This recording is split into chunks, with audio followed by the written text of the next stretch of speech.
The entrance to the heart of the castle was the weakest part of its protective shield. As a result, it was given the most elaborate defences. Look out for the features shown in this drawing. There's your features. Start going left, shall we?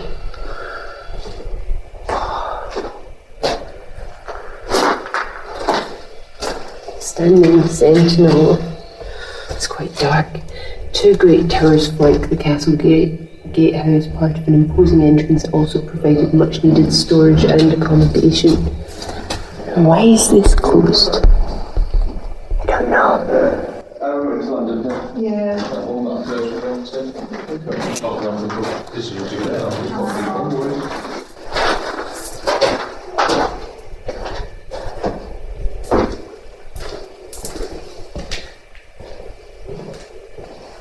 Lots of people here today.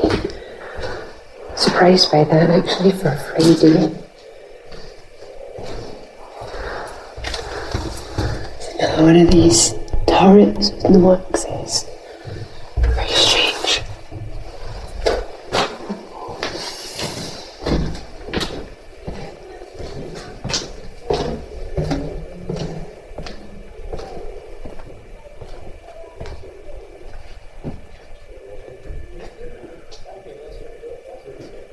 There's cracking carvings of each of these windows. Let's come back and have a wee look at this. Lots of really good carvings, actually.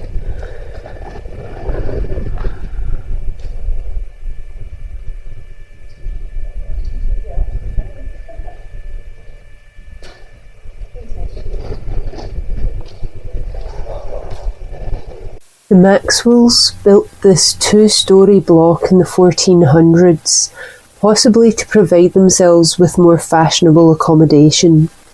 Here on the ground floor there are 3 chambers, each entered separately from the courtyard, with a further 2 rooms on the floor above. All of the rooms have decorated fireplaces, indicating that these were high-status spaces, perhaps providing accommodation for family members and important guests.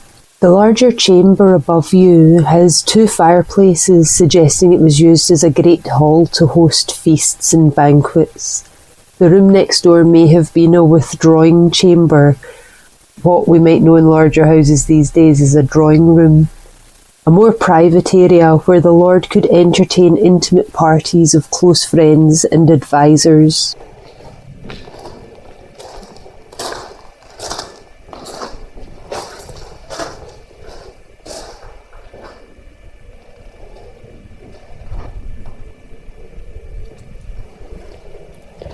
Something about the carvings kind of remind me of St Andrew's Cathedral, actually.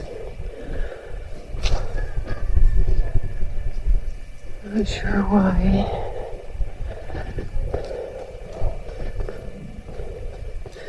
Greysteil Lodging, South Range, 1630s.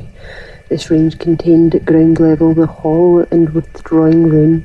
The hall fireplace is on your left. On your right is a grand stair that led to the upper floors. The door beyond led to the servery, kitchen and bakehouse.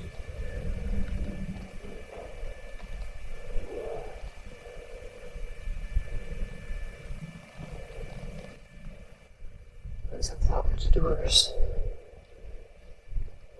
We'll go in this, then we'll go up the stairs.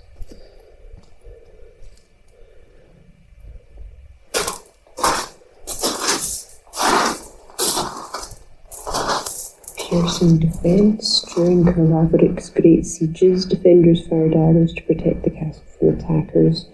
Arrows were shot through thin external openings called arrow slits. The stones on display formed the basis of a type of arrow slit called a fishtail due to their interesting shape. There you go.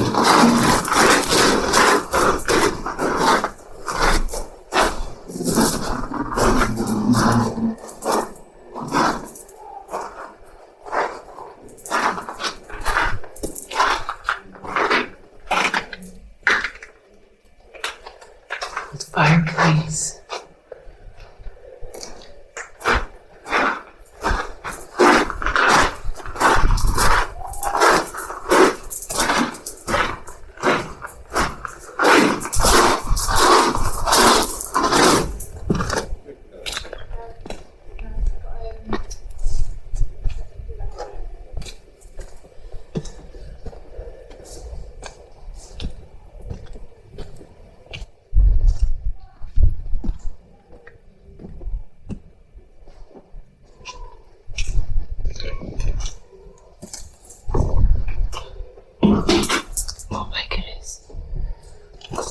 first. What's a good fireplace? Lots of people carving themselves into posterity. Oh, you can get right in about this place. These are great.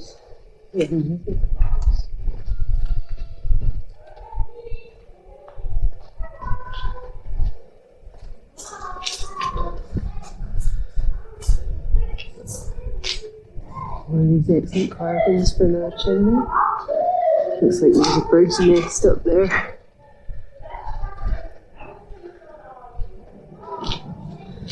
Nithsdale Lodging. You're now inside the Nithsdale Lodging, the 17th century residence of Robert Maxwell, Earl of Nithsdale.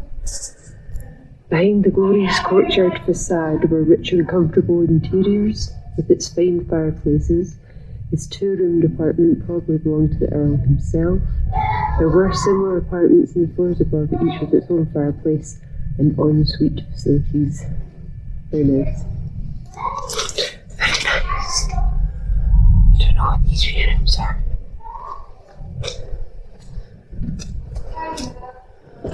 Oh. These fireplaces are immense and they are everywhere. But more birds' nests, I think.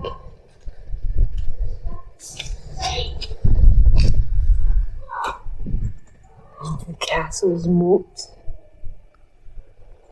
I don't think we've been to a castle that has a moat yet. This may be our first castle with moat. Another barred door. Oh, I think birds are nesting here too.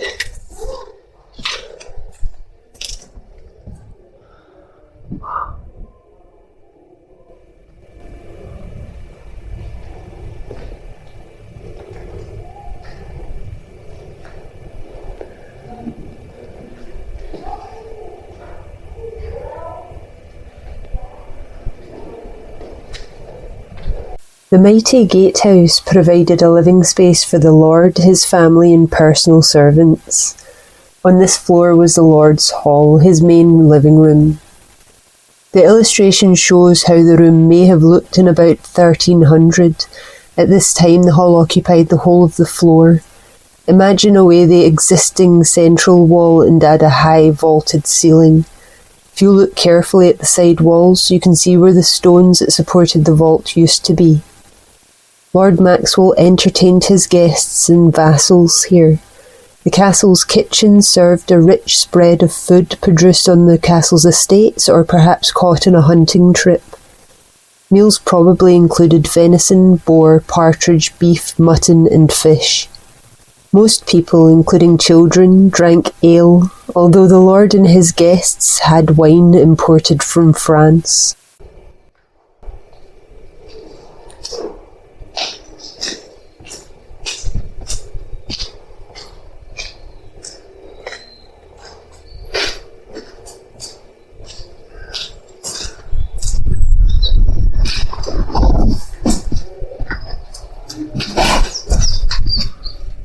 Another view in moats.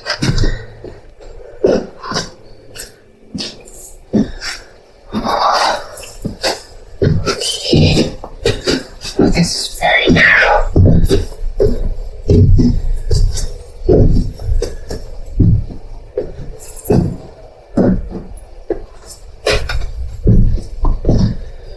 Oh, coming down this will be freaky.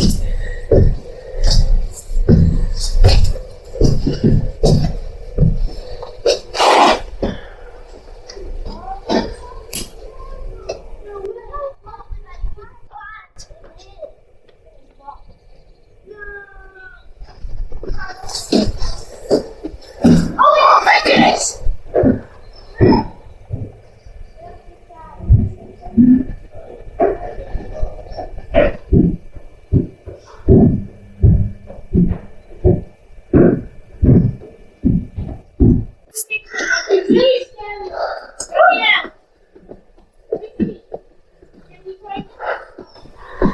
Turn my phone off to get down these stairs again. It was a wee bit hairy.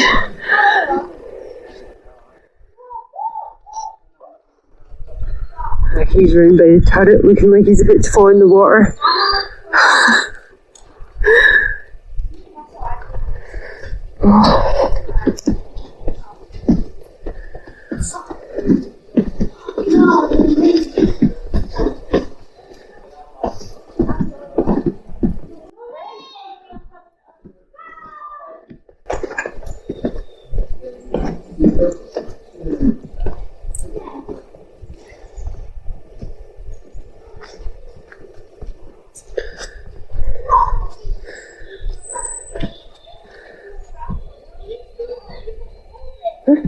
Okay, Castle Quest.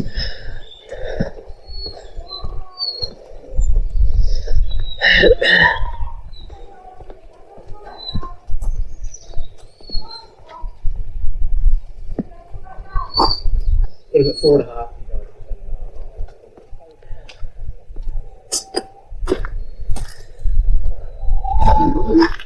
The round tower to our left contained a grim pit prison, reputedly the holding cell for Murdoch, Duke of Albany, before his execution in 1425.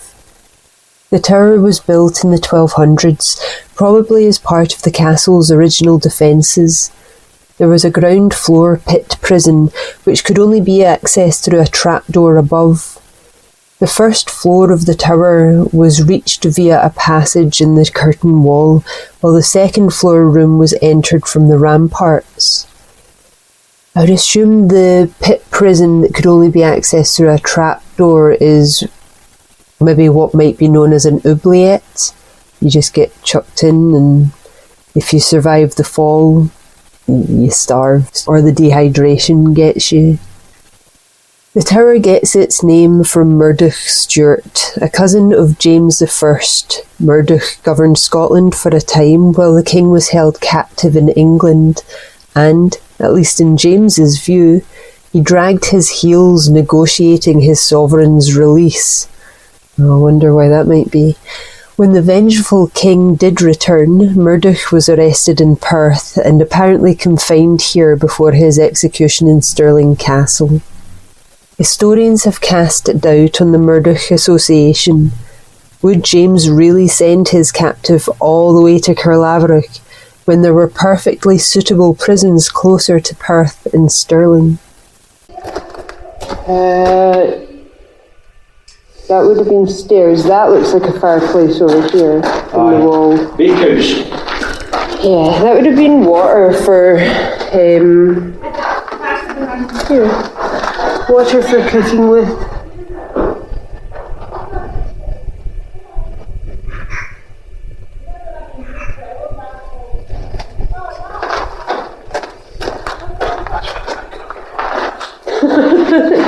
Yep.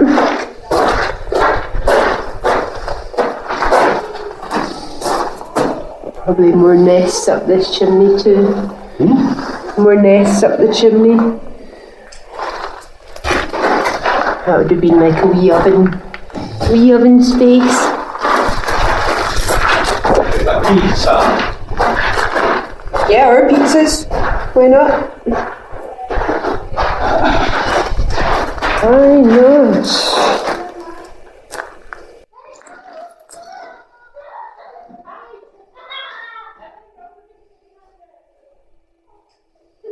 I think it's not that long a drop. It's quite short.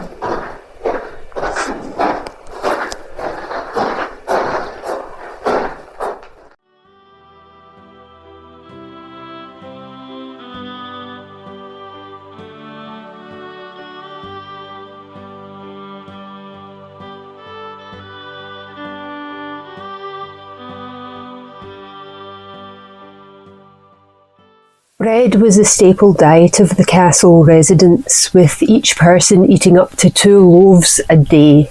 The dome-shaped beehive oven in the corner of this room was warmed with burning peat or wood. Once the oven was hot enough, the ashes were cleared out and dough was baked inside for about 2 hours. Next door to the bakehouse is the kitchen with its great fireplace, which was rebuilt in modern times to support the weight of the chimneys. Beyond that is the servery, from which food was carried up the grand stair to the Earl's apartments above. Behind us is the well. When the Protestant Covenanters besieged the castle in 1640, the Earl and his garrison of 200 soldiers managed to stand fast for 13 weeks before they eventually surrendered. Such a feat would have been impossible without this vital internal water supply.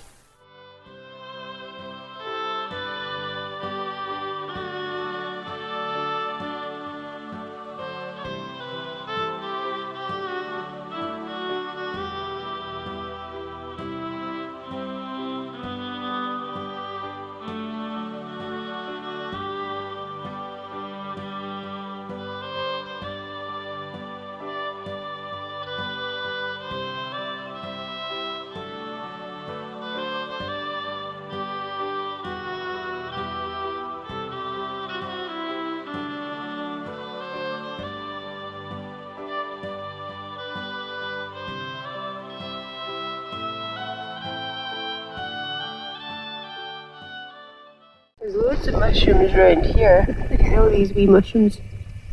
Are they edible? Maybe. Are they psychedelic? Maybe. Who knows?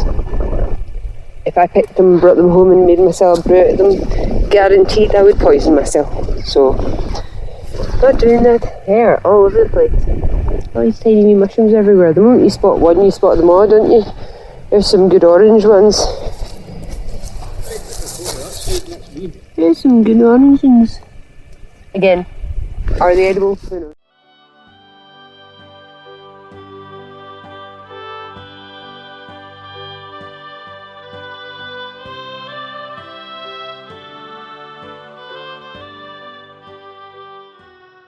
All these mushrooms, mushrooms, yellow mushrooms,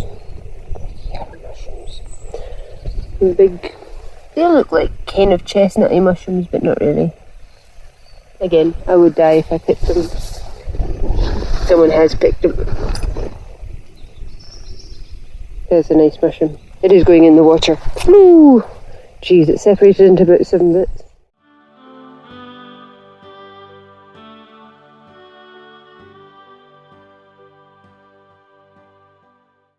In 1300, Scotland was at war with England. King Edward I of England led an army of over 3,000 soldiers to Scotland, and in July they arrived at Caerlaverock. The English set up an enormous camp outside the castle walls and threatened to destroy the castle if the garrison inside didn't surrender. Despite a strenuous effort to repel the attackers, the castle fell after a short time.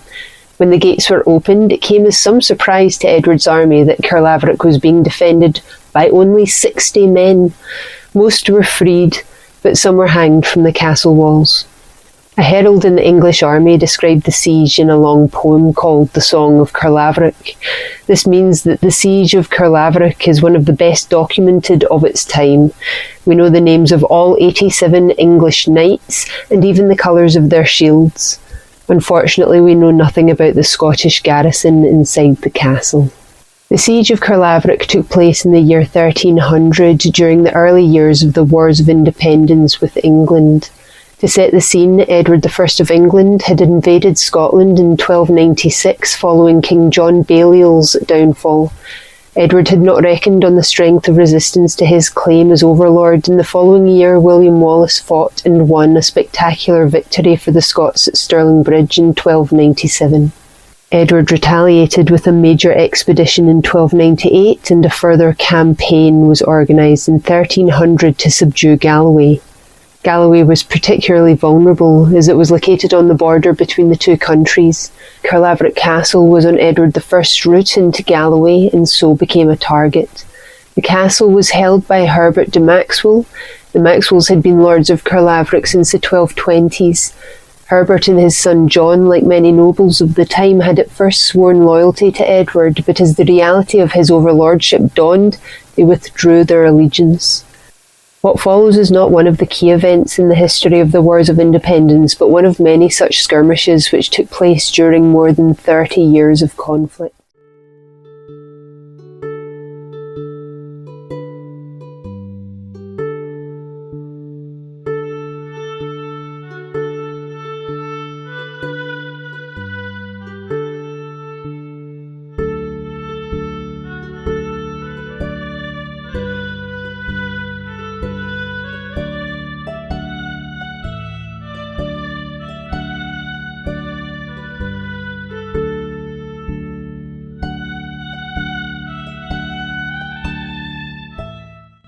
coming. I think that's right. Raining them that house. Yeah, we got the last day of the last good day of the year.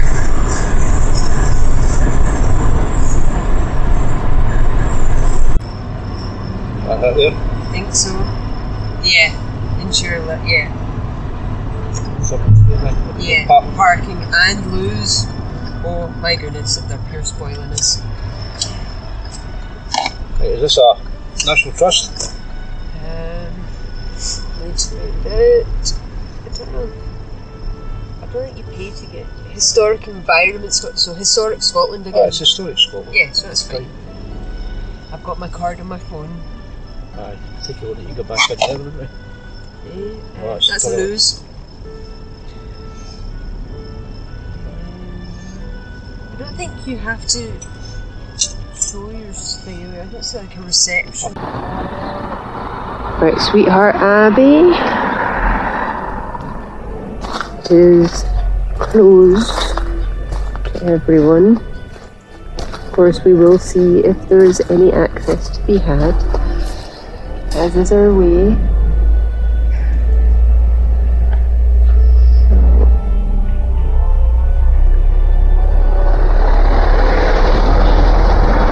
I'm sure Sweetheart Abbey has some kind of connection with Caerlaverock, who, if I remember correct, is associated with this place and that she maybe had it built. Caerlaverock was Queen of Scotland. I'm not going to hazard a guess at era. Must be like 14th, 15th century maybe. Certainly after the Wars of Independence. Here are the cows mooing. It's quite a noisy place for the moos.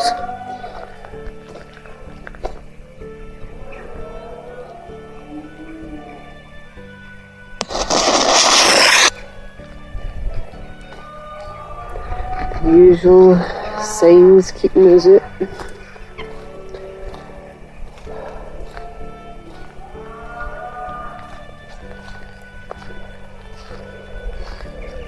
Commonwealth War graves. So we can go in here.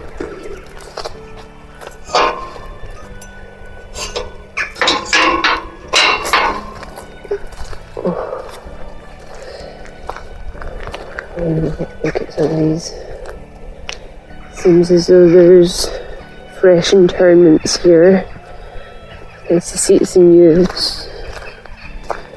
Nice space.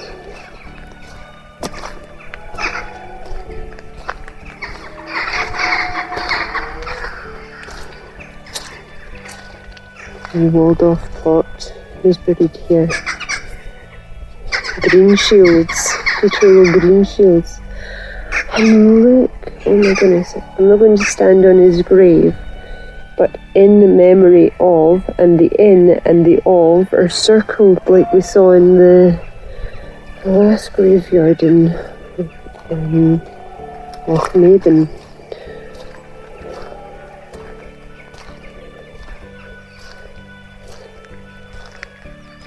Look at this. Family tree. That is useful.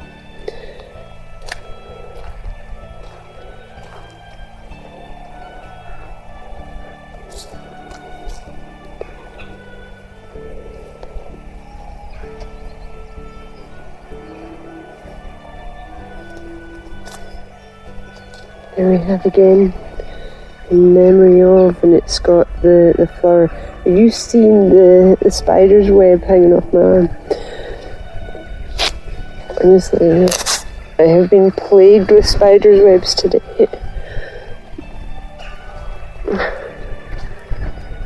This is Sweetheart Abbey.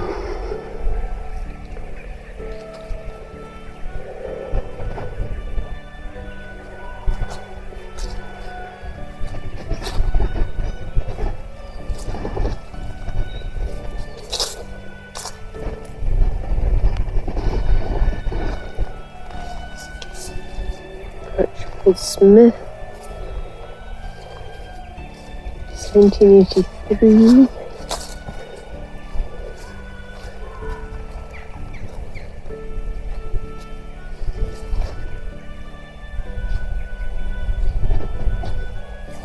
Masons.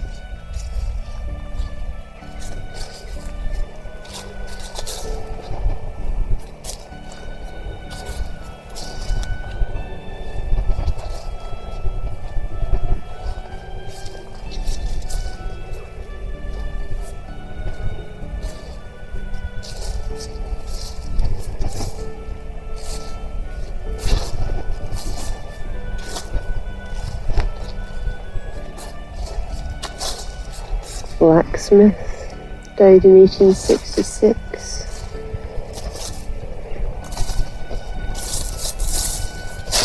Looks like an angel's face with the wings outside of the face.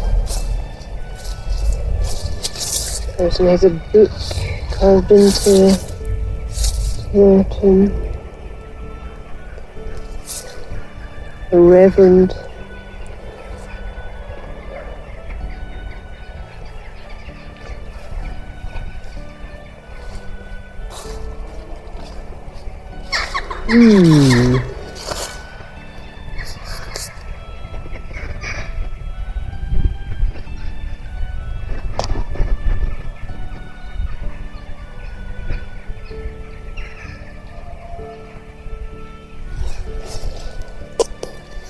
Trees losing their leaves. It's quite noisy.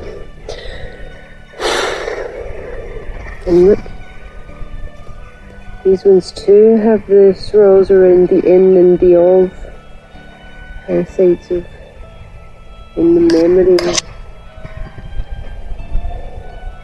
That can be got through fairly easily. Problem is there are houses with windows looking this way, and I don't like to do it when I'm being watched.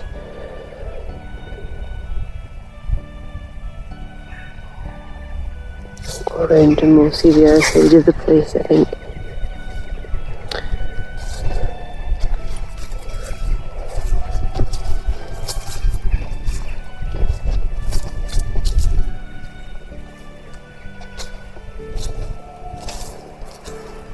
Less warm now. Much less warm now. Cold fingers. I think it's going to rain too. I've got my hood up just in preparation.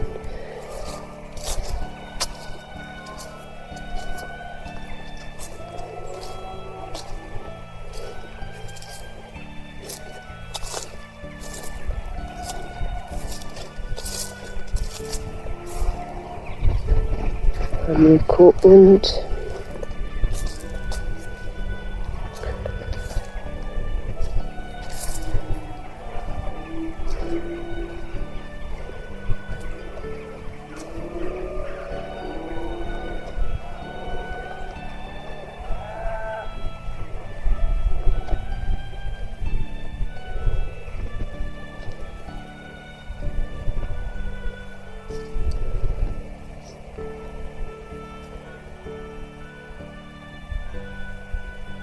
John Pagan, 1845.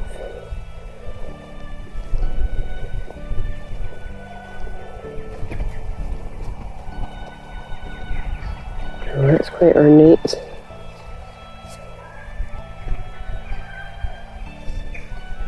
(1922), that's fairly modern. 1976, very modern.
William Patterson has an entryway next to him,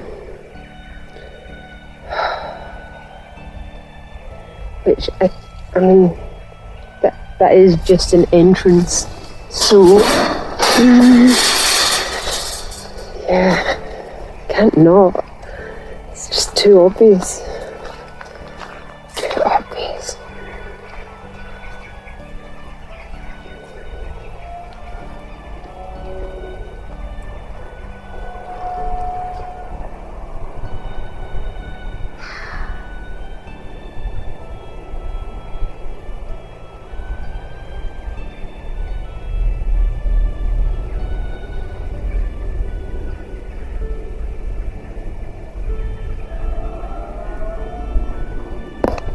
How good is this?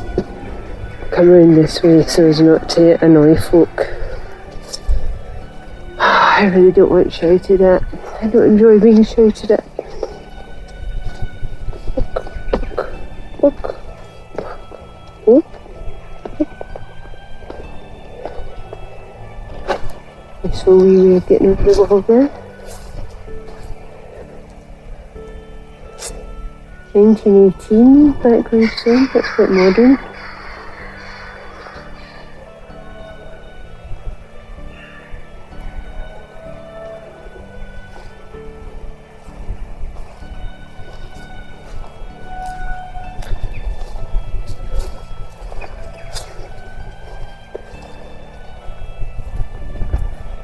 I wonder if people will think I am some kind of hoodlum with my hood up.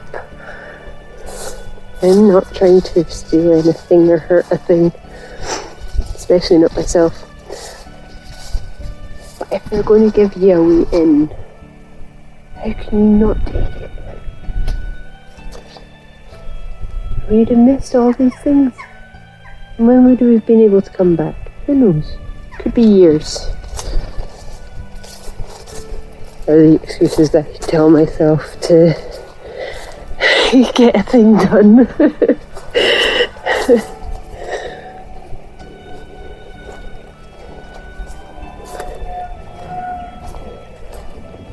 Those moos are really going. I wonder if they're a bit sad, or maybe they do that when they feel a storm coming in or something. They're kind of constant with their moos. Very constant. Oh, that was very slippy.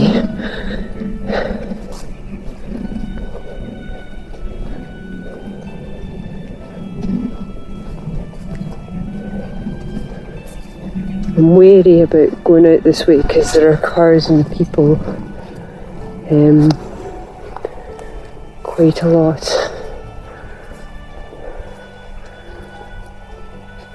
Look at this.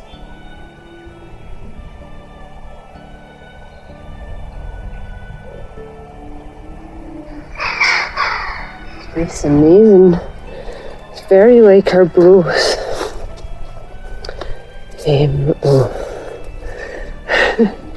I'm not thinking I was just going to walk over there, but I think there's people a bit.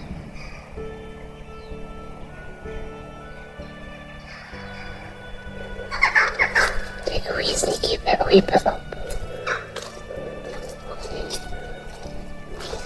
Keep my hood up because my hair is purple and maybe the black hood will be less noticeable than the purple do.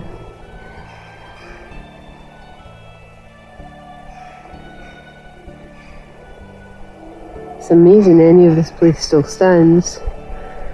There were a few cathedrals where the Reformation wasn't really the main reason for the destruction, but I would have thought, being so close to the borders with England and how strong the fervour was there, I would assume that we'll probably find that this place was really got by the Reformation. This wee egg. How cute is that? We'll leave that there. Wee birds' eggs that have fallen down. Didn't look like there was any injuries sustained. I'm not seeing any baby birds, so that's okay. That's alright. Okay, well, we'll be shifty out of here and try and find Aki's then. Worth it getting in. I mean, it usually is.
Cloister Gate. This much rebuilt arch was the entrance to the cloister walk from the lay brothers' accommodation. Okay.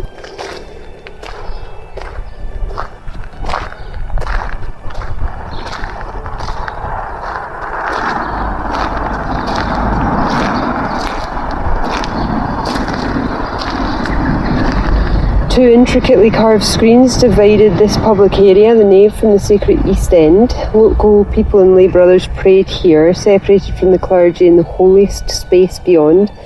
This end of the church was dominated by the enormous west window, which would have filled the church with light. A large section was later filled with masonry to increase stability.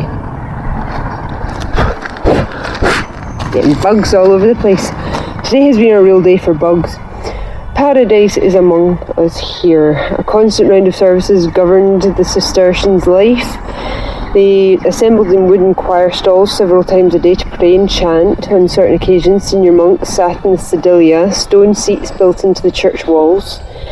Sweet silent companion. There we go, Lady Dervergilla, founder of the Abbey, was interred in front of the high altar when she died in 1289. So she wasn't a queen then. Her grave site is marked by modern stone slabs. She was laid to rest with her late husband's embalmed heart, her sweet silent companion, which she had carried with her in an ivory casket since his death in 1268. It's 13th century, okay. I thought it was maybe more likely to be 14th or 15th century, didn't I? During the nighttime office of vigils, some sleepy new recruits found the interrupted nights particularly testing. In order to ensure everyone remained attentive, a monk called the Succenter kept a watchful eye. Lady Dervergilla of Galloway was one of the most powerful landowners in Scotland. Her wealth and influence were rare at a time when women's possessions usually passed to their husbands. Andrew of Winton wrote a moving account of her many achievements in 1420, declaring a better lady than Show was name. So, that's maybe why I thought she was a queen, was just that she was powerful and very wealthy. That's certainly what I remember reading about her, which is why I thought maybe she had made it into the royal hot seat at some point.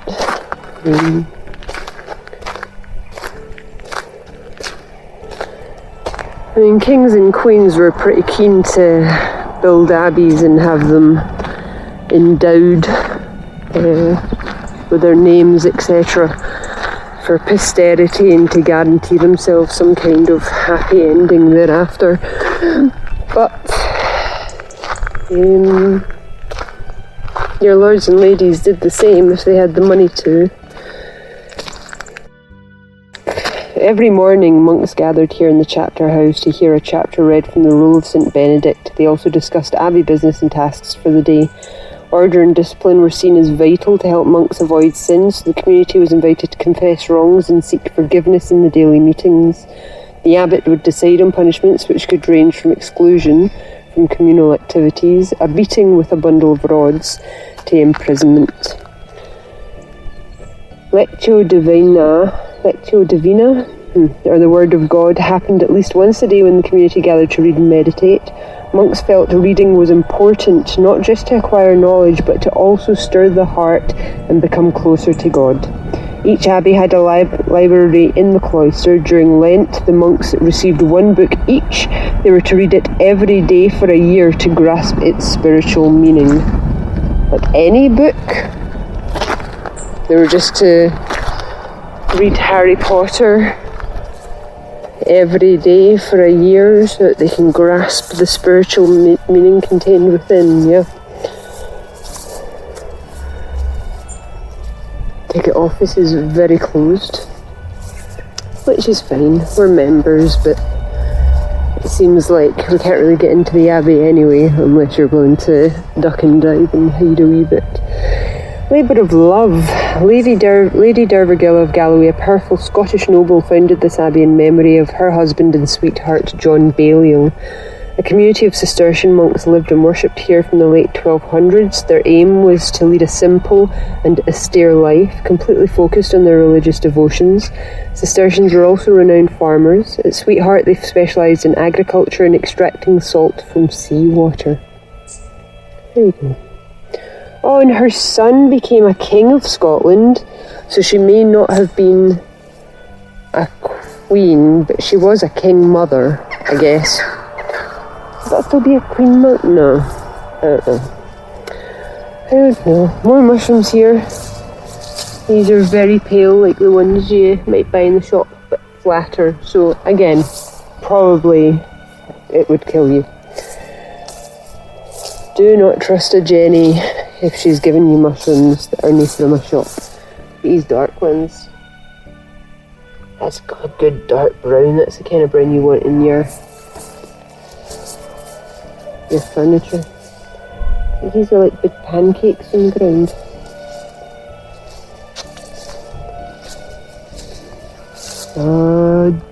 Melted mushrooms.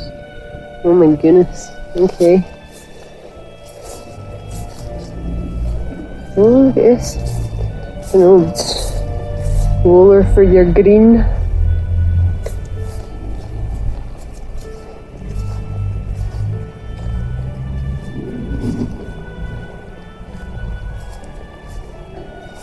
The monks communicated by sign language during meals so as not to break their vow of silence. Fair enough, you do what you got to.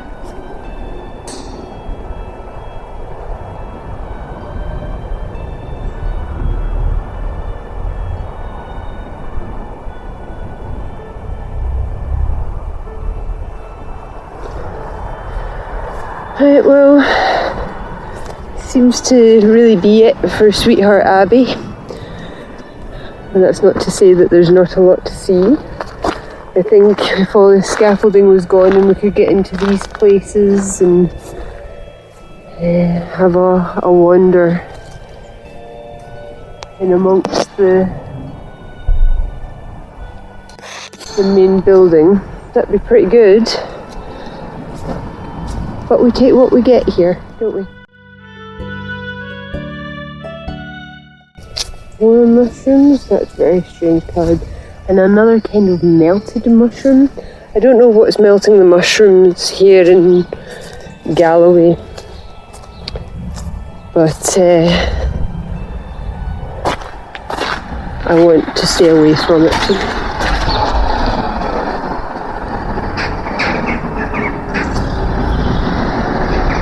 So from Sweetheart Abbey, I bid you adieu.